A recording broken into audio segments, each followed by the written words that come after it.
하나님은 우리 인간을 매우 유능한 존재로 창조하셨음을 믿으시기를 바랍니다. 그냥 본능대로 따라 살아가는 그러한 하등 동물로 우리를 만든 것이 아니라 하나님은 우리 인간을 매우 유능한 존재로 창조하셨다. 창세기 1장 28절의 말씀을 보면 인간을 창조하시고 그들에게 복을 주셔서 생육하고 번성하고 충만하고 또 정복하고 다스리라. 하나님께서 매우 우리 인간을 유능한 그러한 피조물로 창조하셨음을 말씀하고 있죠. 그렇습니다. 그래서 우리 인간을 보면 인간은 하나님의 모양과 형상을 닮아 창조되었습니다. 이는 곧 하나님의 성품을 담도록 창조하셨고 인격체로 우리를 창조하셨다라는 말씀입니다. 그리고 우리 인간은 사고할 수 있고 사유할 수 있는 능력이 있습니다. 또 이 진보적 지식을 가진 존재이고요.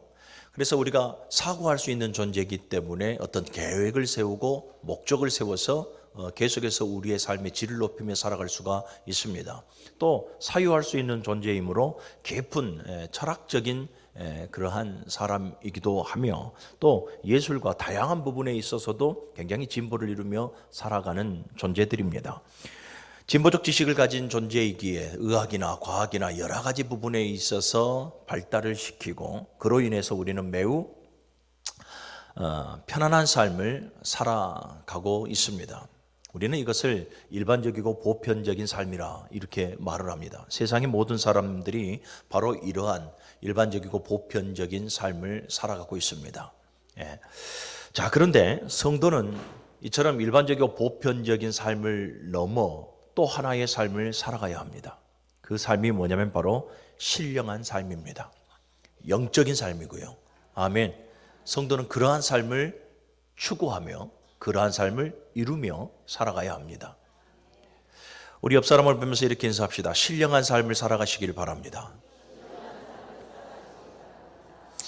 아멘. 여러분, 신령하다라는 것은 신비하고 초자연적이다라는 사전적 의미를 가지고 있습니다. 사랑하는 여러분, 저와 여러분들은 신령하신 하나님을 아버지로 모시고 살아가는 존재들입니다. 그러니 성도의 삶 속에서는 매 순간순간마다 신령한 삶이 이루어져야 합니다. 그렇잖아요. 우리가 신앙의 삶을 살아간다라고 말하는 것은 보이지 않는 하나님을 내 아버지로 모시며 살아가는 것이고 들리지 않는 하나님의 음성을 들었다 말하며 살아가는 것이고 그 음성 앞에 우리는 순종하며 살아가는 존재들이죠. 내 유익을 위하며 살아가는 것이 아니라 하나님의 영광을 드높이며 살아간다 말하는 성도들이기에 일반적이고 보편적인 삶을 살아가는 성도들은 우리의 삶을 이해할 수가 없죠. 그럼에도 사랑하는 여러분, 성도는 이처럼 신령한 삶을 이루며 살아가야 한다라는 것, 이것을 명심하시기를 바랍니다. 여러분, 사람은 이성적이고 지성적이고 또 사람은 자기 자신이 추구하는 방향을 향해서 나름의 능력을 가지고 살아가거든요. 나름의 능력을 부리면서 살아가는데 그렇게 해봐야 그건 일반적이고 보편적인 삶인 거예요. 신령한 삶이라고 하는 것은 우리의 이성과 지성과 우리가 가지고 있는 능력 그 이상의 것을 경험하며 살아가는 삶이 바로 신령한 삶입니다. 오늘 본문은 우리로 하여금 이 신령한 삶을 살아갈 수 있도록 우리에게 몇 가지를 제시해 주고 있습니다. 우리 말씀을 잘 새겨들으시고 우리 모든 성도들이 신령한 삶을 살아갈 수 있는 성도들이 되시고 그 신령한 삶 속에 경험할 수 있는 하나님의 능력과 은혜를 마음껏 누리며 살아갈 수 있기를 주님의 이름으로 간절히 축복합니다. 여러분, 우리가 하나님의 능력을 경험하는 그 신령한 삶을 살아가려면 가장 먼저 우리에게 요구되는 삶이 있습니다. 그 요구되는 삶이 뭐냐면 바로 예수 그리스도 앞으로 나와야 하는 거예요. 예수 그리스도 앞으로 나오는 삶이 가장 먼저 선행이 되어져야 하며 나오는 것으로 끝나는 것이 아니라 예수 그리스도를 만나야 합니다. 그래서 예수 그리스도를 만나는 삶에 우리는 집중하며 살아가야 한다라는 것이죠. 우리 17절의 말씀을 같이 한번 읽어봅시다. 17절 시작. 무리 중에 하나가 대답하되 선생님, 말 못하게 귀신 들린 내 아들을 선생님께 데려왔나이다. 아멘. 우리는 이 본문의 내용을 너무나 잘 알고 있습니다. 예수님께서 제자들을 데리고 산에 오르고 이제 산에서 내려오시는데 보니까 남아있는 제자들과 이 귀신 들려 말 못하는 그 아들의 아버지가 계속해서 어떠한 언쟁을 벌이고 있는 그러한 장면들입니다. 이러한 상황 가운데 예수님께서 내려오시고 이 아들의 아버지가 예수님을 보시고 지금 이 아들의 병명을 가지고 또 아들의 치료함을 간절히 사모하는 마음으로 주님 앞에 지금 나오는 것을 우리가 보게 되어지죠. 어떠한 문제이든 어떠한 우리가 정말로 해결받지 못하는 그러한 난제이든 간에 우리는 주님 앞에 가지고 나오면 해결되어질 줄로 믿습니다.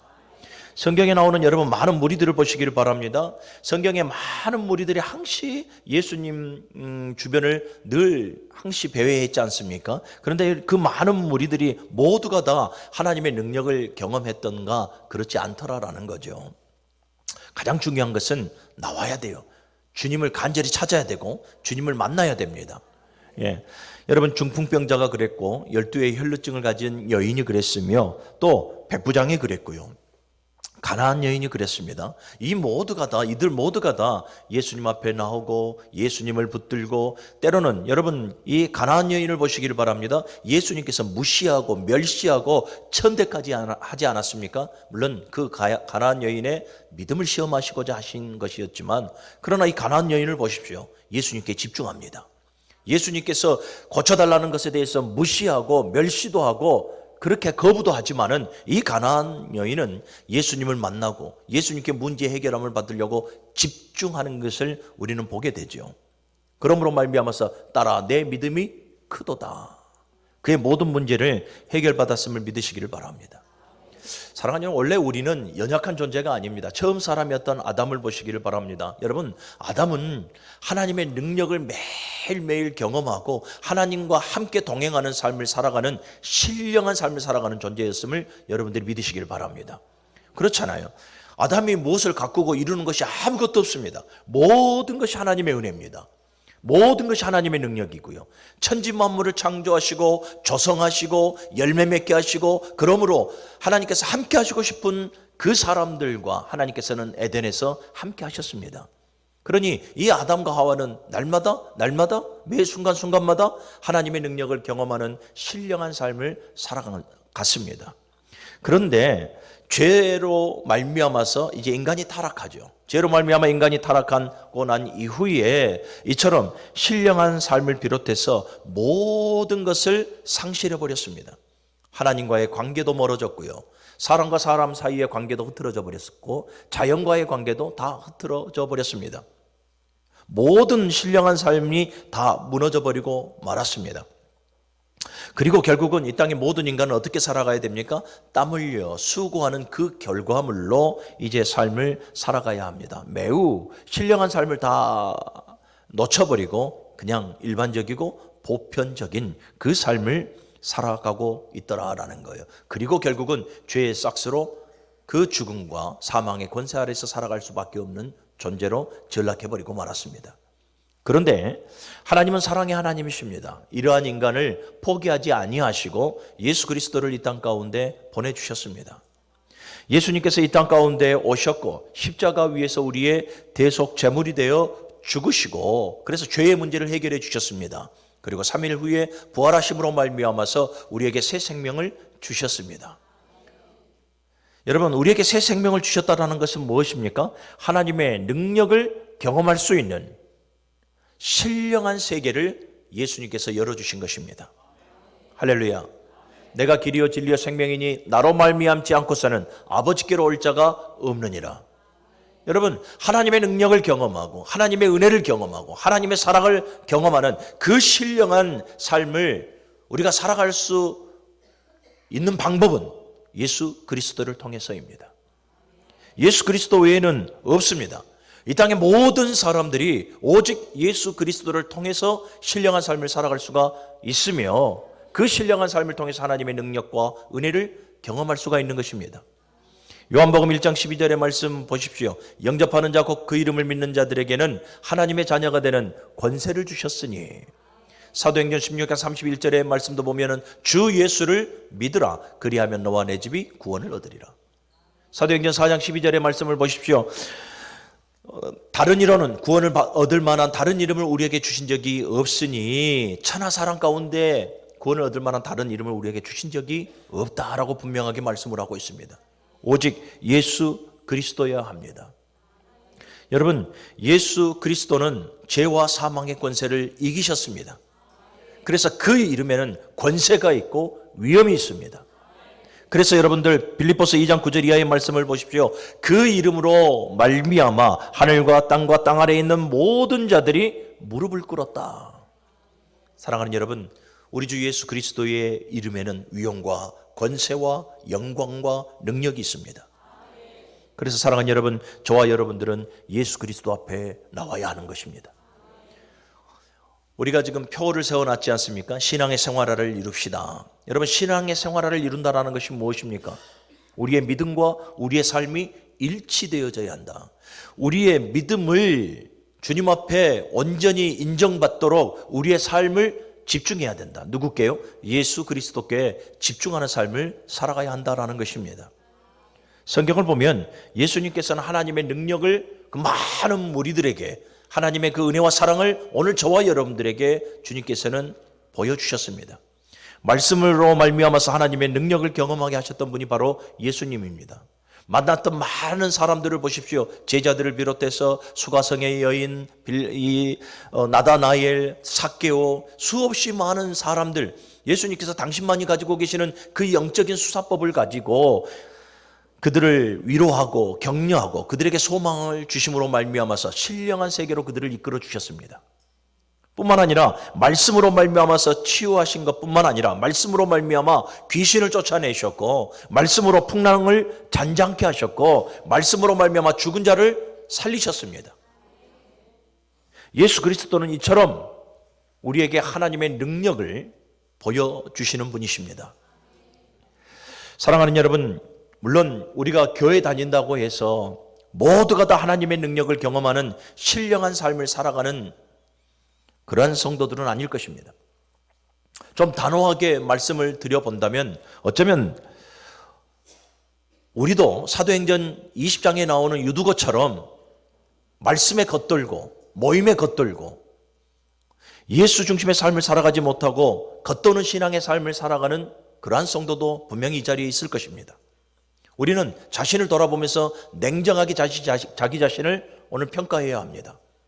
정말로 내가 예수께 집중하는 신앙의 삶을 살아가고 있는지, 아니면 유두거처럼 겉도는 삶을 살아가고 있는지 우리 자신을 한번 오늘 과감하게, 그리고 매우 냉정하게, 그리고 매우 객관적으로 자기 자신을 평가해 봐야 할 줄로 믿습니다. 사랑하는 우리 문흥교회 모든 성도 여러분, 예수께 집중하십시오. 그것이 우리가 사는 길이고, 그것이 보편적이고 일반적인 삶이 아니라 신령한 삶을 살아갈 수 있는 길임을 여러분들이 기억하시기를 바랍니다. 그래서 히브리서 12장 2절에는 우리에게 이렇게 권면의 말씀을 줍니다. 믿음의 주요 온전케 하시는 예수 그리스도를 바라보라. 믿음의 주요, 이 말은 뭐냐면 믿음의 창시자여 또는 믿음의 선구자라는 의미를 가지고 있고, 온전케 하시는, 완전케 하시다, 이루시다, 이런 의미를 가지고 있어요. 그리고 그 예수를 바라보라. 이 바라보다라는 것은 뭡니까? 흐트러뜨리지 말고 고정시켜라, 주목하라, 이런 의미를 가지고 있어요. 그러니까 이것을 좀 의역해 본다면 이 말이에요. 우리의 믿음을 온전케 하셔서 신령한 세계로 이끄시는 예수 그리스도께 집중하라. 우리의 믿음을 완전케 하심으로 말미암아 하나님의 은혜와 그분의 능력을 경험케 하시는 예수 그리스도께 집중하라. 수없이 많이 우리의 시선을 흐트러뜨리는 그 많은 것들이 있고, 우리를 대적하고 우리에게 도전해오는 그 많은 것들이 있다 한다 할지라도 그러한 풍랑 앞에, 그러한 바람 앞에 움직이지 말고 오늘도 우리의 믿음을 온전케 하며 하나님의 그 신령하신 은혜를 경험케 하시는 예수 그리스도께 우리가 집중하는 삶을 살아가는 우리 모든 성도들이 되어야 할 줄로 믿습니다. 예수를 바라보십시오. 여러분, 예수님을 만났던 사람들 치고 예수님께 집중했던 사람들 치고 복을 안 받는 사람이 어디가 있습니까? 모두가 다 치유되어지고 회복되어지고 그 상한 심령 위로받고 소망 가운데에서 다시 세워져 가는 사람들을 우리는 성경에서 보게 되는 거죠. 우리가 왜 낙심하고 좌절합니까? 우리가 왜 세상 사람들보다 더 주눅들어 살아갑니까? 사랑하는 여러분, 예수께 집중하십시오. 그분에게 위엄과 능력과 권세가 있습니다. 하나님의 능력을 경험하는 그 신령한 삶을 또 살아가려면 또 성경은 오늘 본문에서 보니까 두 가지로 우리에게 또 길을 제시해 주고 있습니다. 우리 23절의 말씀을 같이 한번 읽어보겠습니다. 시작. 예수께서 이르시되 할 수 있거든이 무슨 말이냐? 믿는 자에게는 능히 하지 못할 일이 없느니라 하시고. 아멘.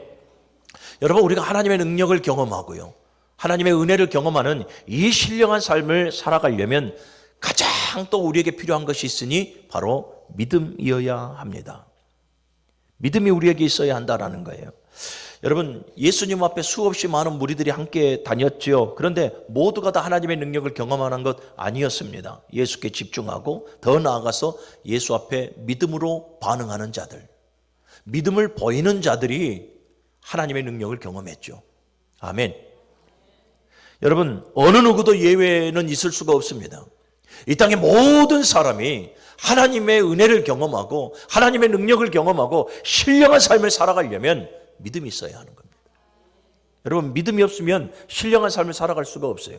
히브리서 11장 1절에 우리에게 바로 증거해 주고 있습니다. 믿음은 바라는 것들의 실상이요 보이지 않는 것들의 증거라. 이 바라는 것들의 실상이나 보이지 않는 것들의 증거는 다 뭡니까? 하나님께서 주셔야지만 하는 것들입니다. 하나님의 능력으로, 하나님의 은혜로 하나님께서 우리에게 주셔야만 하는 것들이에요. 그런데 이 주셔야만 하는 것들을 우리가 얻을 수 있는 그 신령한 삶을 살아가는 데에는 믿음이 있어야 한다. 베드로전서 1장 9절의 말씀을 보면 믿음의 결국은 영혼의 구원이라고 우리에게 말씀을 해요. 요한복음 1장 12절에도 영접하는 자 곧 그 이름을 믿는 자에게는 하나님의 자녀가 되는 권세를 우리에게 주셨다. 사랑하는 여러분, 구원은 무엇으로 이루어집니까? 우리의 믿음으로 이루어집니다.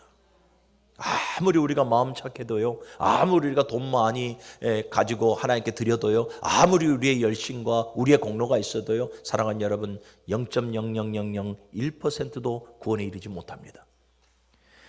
우리에게 믿음이 있어야 합니다. 히브리서 11장 6절의 말씀을 보십시오. 믿음이 없이는 하나님을 기쁘시게 할 수 없다. 그리고 히브리서 11장을 우리는 믿음장이라고 말하잖아요. 24명 이상의 이 믿음의 선진들이 계속해서 우리에게 소개되어지고 있는데요, 그들을 보십시오. 모두가 다 하나님의 종들입니다. 하나님 앞에 충성되이 쓰임받았던 일꾼들입니다. 그런데 그들이 하나님의 일을 감당하고 하나님의 뜻을 이루고 어떠한 하나님께서 기뻐하시는 그 결과물을 내는 동력이 무엇이었습니까? 믿음으로예요. 믿음으로 아브라함은, 믿음으로 이삭은, 믿음으로 모세는, 믿음으로 누구누구는, 믿음으로 누구누구는, 믿음으로 문흥제일교회 성도는 하나님을 기쁘시게 하였더라. 하나님은 우리를 구원으로 부르심과 동시에 사명으로 불러주셨습니다. 예수 그리스도를 믿고 구원받은 모든 백성은 하나님의 종입니다. 종의 본분은 섬김이고 복종입니다. 할렐루야. 그렇다면 저와 여러분들 하나님의 그 선하신 뜻을 품고 하나님께서 기뻐하시고 온전하시고 선하신 뜻이 무엇인지를 분별하여 그분의 그 선하신 뜻을 이루는 삶을 살아가려면 우리에게 믿음이 있어야 합니다. 요한일서 5장 4절의 말씀도 보면 이 마지막 때에 믿음이 있어야 세상을 이길 수 있다라고 말씀을 합니다. 그리고 마태복음 17장을 보게 되어지면 전체적으로 묵상을 해보니 이 17장에서 우리에게 요구하는 것이 무엇이었습니까? 믿음입니다. 겨자씨만한 믿음이라도 우리에게 있다면, 그 안에 생명력 있는 믿음이 우리 안에 있다면 여러분, 우리는 하나님의 기적과 표적, 하나님의 능력을 경험하게 되는 것입니다. 성도는 나의 믿음 없음을 하나님 앞에 회개해야 됩니다. 이 말이 매우 참 중요한 말인데요, 우리는 믿음으로 살아가야 될 성도이면서 여전히 이성과 지성과 합리성을 요구하는 삶을 먼저 추구합니다. 하나님 앞에서는 믿음이어야 하는데 자꾸 믿음으로 반응하지 않습니다. 그 마음에 두 마음을 품고요, 그 마음에 계산하는 마음을 가지고 계속해서 하나님의 말씀에 대해서 계산합니다. 두 마음을 품습니다. 믿음이 아니에요. 믿음으로 산다라고 말하지만 우리는 믿음으로 살아가지 못하고 있습니다. 믿음으로 살아가면 우리는 낭망하지 않습니다. 믿음으로 살아가면 하나님의 능력을 경험하고 믿음으로 살아가면 하나님의 이끄심을 선명하게 우리가 누리며 살아갈 수가 있습니다. 그런데 우리는 날마다 쓰러지고 넘어지고 부끄러운 삶 속에 또 주님 앞에 나옵니다. 물론 그것도 하나님의 은혜이긴 합니다. 그러나 우리의 기도의 내용을 보면, 우리의 신앙의 열매를 보면 쓰러지고 넘어지고 부끄러운 삶의 열매밖에 보여지지 않는 것 같습니다. 왜 그렇습니까? 우리에게 믿음이 없기 때문에 그래요. 그래서 우리는 나의 믿음 없음을 하나님 앞에 회개해야 됩니다. 그리고 하나님 앞에 나의 믿음을 더욱더 굳건케 해달라고 우리는 간구해야 합니다. 24절의 말씀을 봅시다. 24절 시작. 곧 그 아이의 아버지가 소리를 질러 이르되 내가 믿나이다. 나의 믿음 없는 것을 도와주소서 하더라. 아멘. 할 수 있거든이 무슨 말이냐? 믿는 자에게는 능치 못함이 없느니라. 믿는 자가 신령한 세계를 살고 믿는 자가 하나님의 능력을 경험할 수 있느니라. 예수님께서 말씀하시고 난 이후에 이 아이의 아버지가 예수께 소리질러, 이 강구예요, 강구. 예수께 소리질러 이르되 내가 믿나이다. 나의 믿음 없는 것을 도와주소서. 여러분, 이 모습이, 이 자세가 우리의 모습이고 우리의 자세가 되어져야 돼요. 그런데 오늘 저와 여러분들의 약함이 뭔지 압니까? 저와 여러분들의 약함이 믿음 있는 척한다는 이 말이에요. 내 믿음이 신실한 척하고 내 믿음이 센 것처럼, 내 믿음이 강한 것처럼, 내 믿음에 참된 생명력이 있는 것처럼 우리는 그렇게 교만하며 살아갈 때가 되게 많아요. 여러분, 우리는 매 순간순간마다 하나님 나의 믿음 없음을 용서하여 주시고 나의 믿음을 도와달라고 우리는 늘 끊임없이 주님 오시는 그날 때까지 우리는 간구하는 성도가 되어져야 할 줄로 믿습니다. 여러분, 믿음 센 척 하지 마요. 믿음이 강한 척 하지 마요. 그런데 더 문제는 뭐냐면 우리는 믿음을 하나님 앞에 더 구하지 않더라라는 거예요. 날마다 내 삶 속에 불신의 열매가 가득하고 날마다 내가 믿음으로 살아가지 못하고 있으면서도 내 믿음을 하나님 앞에 구하지 아니하고 기도하면서 늘 하나님 나의 믿음 없음을 용서하여 주시옵소서. 여기에서 멈춰버려요. 여러분, 나의 믿음 없음을 용서해달라는 게 틀린 것은 아니나 거기에서 멈춰버리면 여러분 큰 착오에 빠지게 되어집니다. 어떤 착오입니까? 그것이 나를 합리화하는 핑계거리가 되어져 버려요. 내가 믿음이 없었으니까 하나님 내가 이렇게밖에 살아갈 수밖에 없었습니다. 내가 믿음이 없으니까 오늘 이 자리에 믿음이 없었으니까 예배도 실패하고요. 믿음이 없었으니까 내가 이러저러하게 계속해서 살아왔습니다. 무엇입니까? 자기 믿음 없음을 하나님 앞에 고백하고 믿음을 강구하고 믿음대로 살아가겠다는 결단을 가지고 살아가야 되는데 믿음이 없습니다. 우리는 그렇게 하나님 앞에 고백하고 끝내버려요. 자기 포장이고 자기 합리화인 것이죠. 사랑하는 여러분, 우리는 하나님 앞에 믿음 없음을 철저하게 회개하되 하나님 앞에 믿음을 구해야 합니다. 하나님 갑절의 믿음을 주시고 어떤 상황이 와도 무너지지 않는 믿음을 주시고 그렇게 우리 살아가야 하는데 정말로 큰 문제는 뭐냐면 내 삶 속에 믿음의 열매가 없음에도 믿음으로 살려고 하는 의지가 없어요. 믿음으로 살려고 하는 노력함이 없고 하나님 앞에 믿음을 구하고 그 주신 믿음으로 살아가려고 하는 우리의 의지와 실천이 없어요. 우리 19절의 말씀 같이 한번 읽어보겠습니다. 19절입니다. 시작. 대답하여 이르시되 믿음이 없는 세대여 내가 얼마나 너희와 함께 있으며 얼마나 너희에게 참으리요 그를 내게로 데려오라 하시니. 아멘. 믿음이 없는 세대요. 믿음이 없는 세대요. 오늘 이 말씀을 듣는 우리 모두에게 권면하시는 말씀인 줄로 믿으시기를 바랍니다. 누가복음 18장 8절에도 보면 인자가 올 때에 세상에서 믿음을 보겠느냐. 여러분, 예수님이 이 땅 가운데 오실 때는 어느 때입니까? 재림의 때예요. 심판의 때입니다. 이 심판의 때에 예수님께서 그 안타까운 마음을 가지고 인자가 세상에 올 때에 믿음을 보겠느냐. 성경은 분명하게 우리에게 말씀하고 있습니다. 지금 우리가 살아가고 있는 이 시대를 말세 마지막 때라. 그리고 성경에서 말씀하고 있는 마지막 때의 징조가 지금 여실없이 우리의 삶 가운데 그대로 노출이 되어 우리가 그것을 지금 보고 있고 경험하고 있습니다. 사랑하는 여러분, 내 때는 아니겠지 이거 생각하지 마요.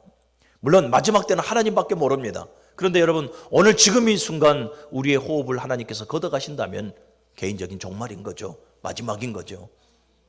그러면 우리는 예수 그리스도의 심판대 앞에 섰을 건데 무엇을 봅니까? 우리의 믿음을 보는 것 아니겠습니까? 그러니 사랑하는 여러분, 믿음 없습니다. 자기 합리화시키지 말고요. 내가 믿음이 없으니까 이 정도 수준입니다. 이거 하지 마요. 이거 하지 말고 하나님 앞에 믿음을 구하십시오. 그리고 믿음대로 살아가려고 하는 의지와 노력을 하십시오. 성령께서 도우실 겁니다. 능력 있는 삶을 살아가려면 또 하나 우리에게 요구되어지는 삶이 있으니 29절입니다. 시작.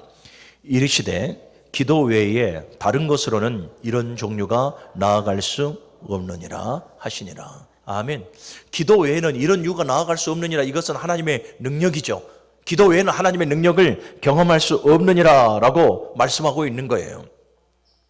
여러분, 이 불과 오늘 본문의 말씀 이전에 이 9장 초반을 보게 되어지면 9장 1절에서 13절의 말씀을 보게 되어지면 예수님께서 베드로와 야고보와 요한을 데리고 산에 올라가시지 않습니까? 산에 뭘 하러 가십니까? 기도하러 가세요.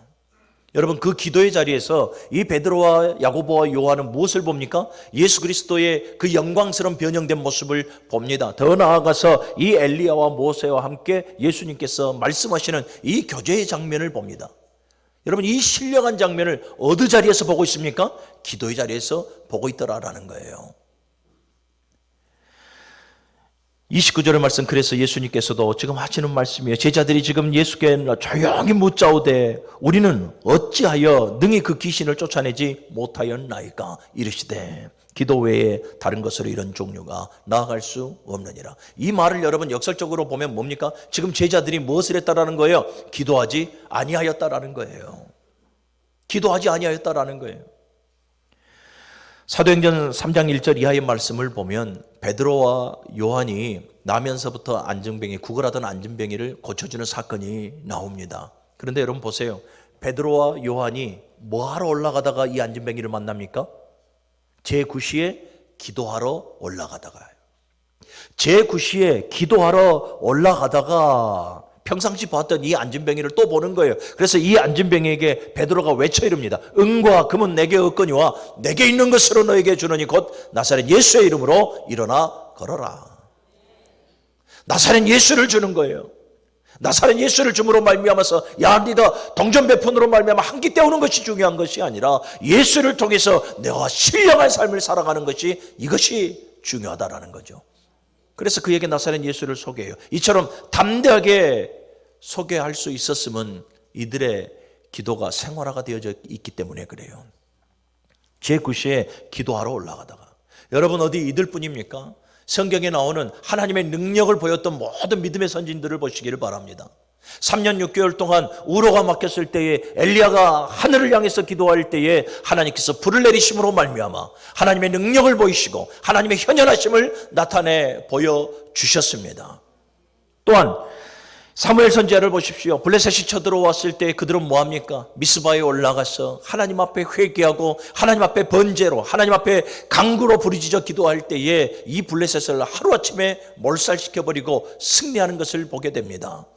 히스기야도 보게 되어지면 아수르 사내립이 쳐들어왔을 때에도 어디로 향합니까? 성전을 향해서 성전에서 기도합니다. 기도하니 하나님께서 하루아침에 그 아수르의 군대를 물리치고 사내립을 그의 본토로 돌아가서 죽임당하게 하십니다.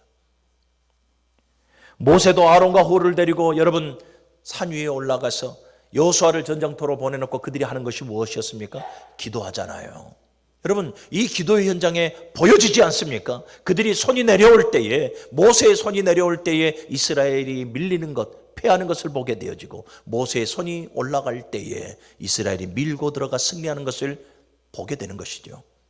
손을 올렸다라는 것이 뭐예요? 하나님께 기도했다라는 것 아니겠습니까? 하나님께 기도할 때에 사랑하는 여러분 우리는 승리할 수 있는 것이고요.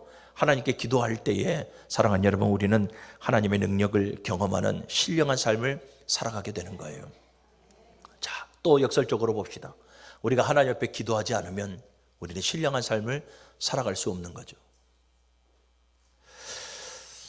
말씀을 선포하면서 부탁을 좀 드립니다. 사랑하는 여러분, 목사가 새벽마다 기도하는 기도의 제목, 우리 문흥제일교회가 재단에 기도의 불이 꺼지지 않기를 원합니다.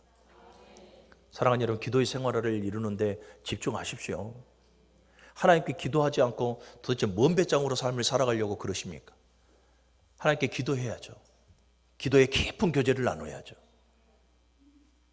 우리 문흥제일교회가 다른 교회보다 더 뜨겁게 기도하고 더 많이 기도하고 더 많은 성도들이 함께 기도하는, 그래서 우리의 기도가 우리 문흥제일교회 부흥을 이끄는 동력이 되었으면 좋겠습니다. 모두 다 오늘 이 말씀 이후로 모두가 다 기도의 자리에 함께해서 하늘을 향해서 부르짖을 수 있는 우리 모든 성도들이 되시기를 다시 한 번 더 주님의 이름으로 간절히 축원합니다. 말씀을 정리합니다. 사랑하는 여러분, 성도는 세상 사람들이 살아가는 일반적이고 보편적인 삶만을 추구해서는 안 됩니다. 성도는 신령한 삶을 살아가야 합니다. 왜요? 하나님이 신령하신 분이기 때문에 그래요. 성도의 삶은 신령해야 합니다. 하나님의 능력을 경험해야 되고 그분의 음성을 들을 수 있어야 되고 그분의 뜻대로 삶을 살아가는 그런 공동체가 되어져야 합니다.